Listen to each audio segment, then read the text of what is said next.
I don't want architects to be seen like they're on a pedestal, because ultimately we're designing for the people who are using these buildings. So we really wanted to make it accessible, make it relatable, and just make it honest and authentic.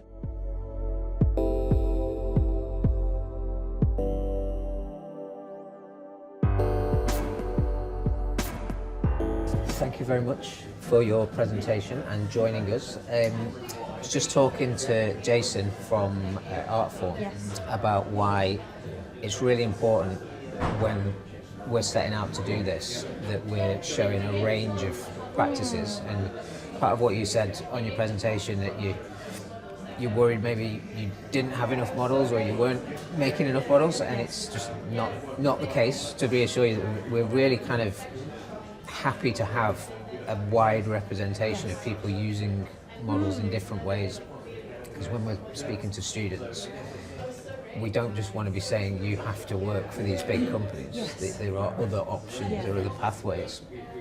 So why is it important to you to do what you do, not only in the practice but engage with the schools and the different institutions that you mentioned in the presentation? It's a really good question. For me, representation is key, and it really matters to me. Growing up, I grew up on a council estate. We never engaged architects, never needed to, never really had any influenced by the creative arts or the built environment. I don't know what an architect did. So for me, going to schools and explaining what myself in particular does from my background, where it's not a privileged background. I entered architecture through a different pathway, but you can still do it, and you can still, I don't want architects to be seen like they're on a pedestal, because ultimately we're designing for the people who are using these buildings.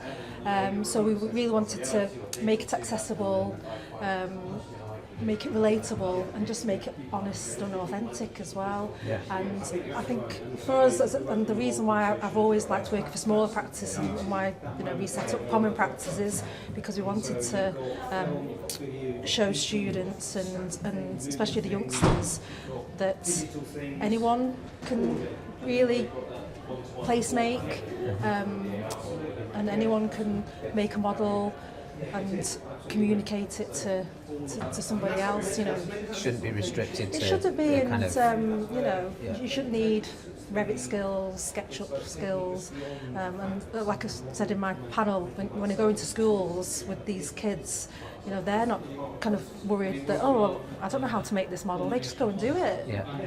And it's something intuitive about that. They just know what they need to do and know what they need to do to convey what's in their heads. And that's why I said we could learn a lot from these kids. Absolutely, yeah. And it's almost like at a certain age something switches and you become conditioned to think everything has to be a certain way, and that playfulness gets slightly forgotten. Yes. And that's why when I said, when we were invited to submit a model for consideration into this exhibition, our first thought was, in our office, which is our best, neatest model that, showcases kind of. So we, and our thoughts weren't automatically on, actually, what were the models that were more useful to us in our design process. We automatically thought, we'll go for this one because it looks great, and we had it for the scale exhibition for the NSPF. So I think we should not be afraid to kind of see the value in the scrappy models, the ones that did turn out right. Part of our hope in this whole, the broader project of this index, is that it makes practices, perhaps like yourselves, realise that there is a value to that, and don't be afraid to show it. And we have that problem with students all the time. They're afraid to show things that perhaps came before the finished thing. And we're trying to turn that on its head a little bit. Hopefully through this platform and everything we do in association. It's been great, and I think, like I said, with inviting students here, and you've got a workshop tomorrow with some students, and it's great. And I think there is still opportunity, and I think there's probably a little seed that's been sown for future exhibitions as well that you can do. Brilliant. So I look forward to it. Yes, hope you can continue to collaborate with us. Yeah, great, it's exciting. Thank you.